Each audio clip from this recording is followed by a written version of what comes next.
Setibanya Xiaoyan di gunung belakang alam bintang, terlihat sebuah lubang cacing besar terbuka yang berhasil dibuat oleh gurunya.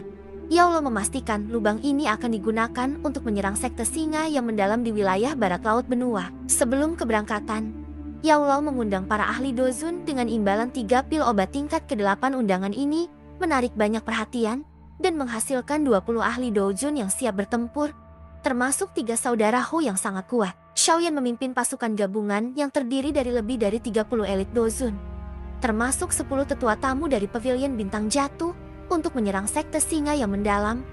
Mereka menyeberangi wilayah musuh melalui lubang cacing dan tiba di bagian utara wilayah barat laut, tepat di area kekuasaan musuh. Sepanjang perjalanan menuju Aliansian, kelompok ini menyingkirkan penjaga musuh dan mendapatkan informasi bahwa keadaan Aliansian sangat genting.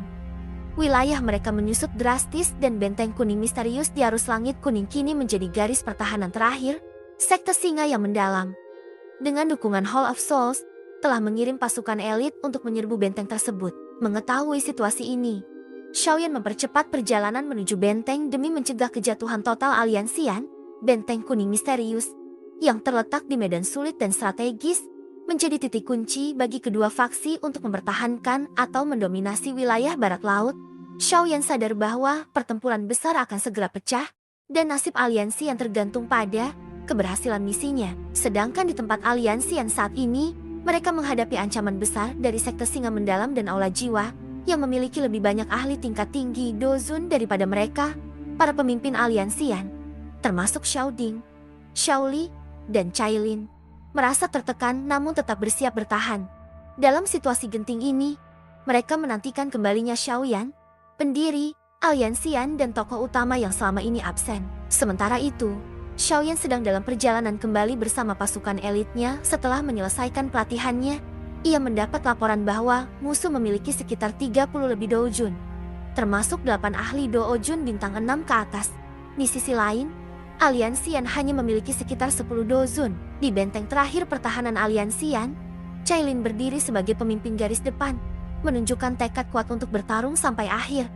Ia juga melindungi Xiao Xiao, putri kecilnya, dan Xiaoyan yang menjadi harapan masa depan. Kemudian musuh menawarkan negosiasi agar Aliansian menyerah dan menyerahkan klan Xiao. Tetapi Cailin menolak dengan tegas. Ia memerintahkan aktivasi formasi pertahanan dan persiapan balista untuk pertempuran. Pertempuran besar tampaknya tak terhindarkan. Dengan medan perang dipenuhi aura ketegangan dan keberanian. Pertempuran sengit antara Aliansian dan sekte singa yang mendalam pecah. Tentara lemah digunakan sebagai umpan, sementara para elit doang dan di atasnya melancarkan serangan besar. Shitian, pemimpin musuh, memerintahkan serangan besar yang akhirnya berhasil menghancurkan penghalang energi benteng Aliansian. Cailin memimpin perlawanan dengan semangat pantang menyerah. Dia bertarung dengan ganas melawan Shitian di udara, memotong lawan-lawannya dengan kekuatan besar. Di darat, situasi semakin kacau. Para elit dozong dari pihak musuh mulai menyerang habis-habisan. Dokter peri kecil melindungi Xiao Xiao, anak Cailin, sambil bertempur. Namun, situasi menjadi sangat genting ketika 2 dojun elit mencoba menculik Xiao Xiao. Xiao Li mencoba menyelamatkan, tapi terluka parah. Tepat saat Xiao Xiao hampir diculik, seorang pria berpakaian hitam muncul secara misterius dan menyelamatkannya dengan kekuatan luar biasa. Pria itu ternyata adalah Xiaoyan, ketua aliansi yang selama ini dinantikan. Kehadirannya membangkitkan semangat pasukan aliansian yang hampir putus asa. Xiaoyan akhirnya kembali dengan perkasa serta wibawa yang luar biasa. Kehadirannya membuat hati orang-orang aliansian menjadi tenang dan ia disambut dengan kehangatan oleh keluarganya. Ia bertemu seorang gadis kecil yang ternyata adalah putrinya sendiri, Xiao Xiao, yang dengan polos memanggilnya ayah. Momen ini menyentuh hati Xiaoyan dan juga menggambarkan hubungan darah yang kuat di antara mereka. Pertemuan haru juga terjadi dengan Cailin, ibu dari Xiao Xiao, yang selama ini telah memikul beban berat membesarkan anak dan mengurus aliansian seorang diri.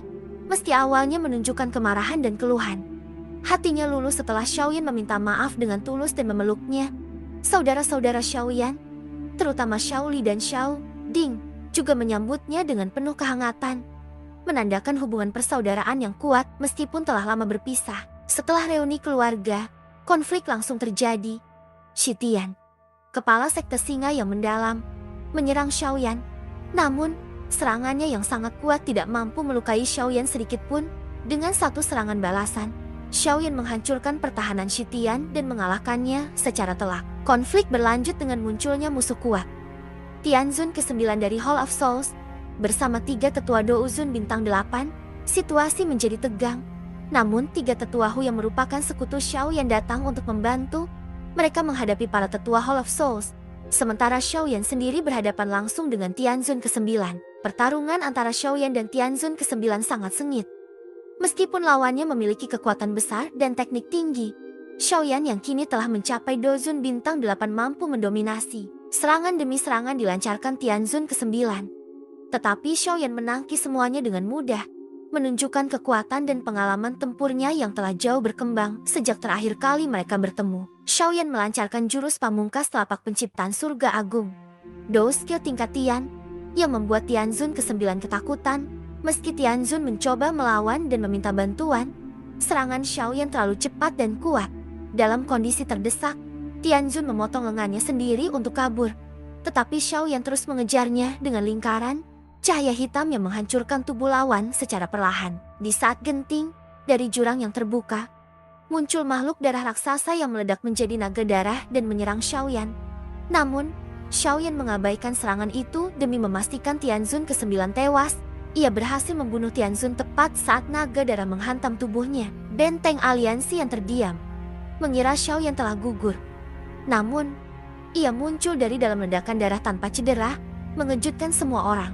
Dari jurang darah yang menganga, muncul sosok misterius berlumur darah bernama Su Hezunjie, yang kini disebut Tianzun ke-4 dari Hall of Souls. Tianzun ke-4 adalah ahli tingkat tinggi, hampir mencapai Banxiang, dengan reputasi menakutkan dari masa lalu. Ia tidak menunjukkan emosi saat melihat tubuh Tianzun ke-9 yang hancur. Bahkan meledakkan mayatnya sendiri menjadi genangan darah karena dianggap gagal. Xiaoyan mengejek Hall of Souls karena tidak memiliki rasa kemanusiaan. Tetapi Tianzun ke-4 menegaskan bahwa emosi harus ditinggalkan. Dengan penuh tekanan, ia memutuskan untuk turun tangan sendiri.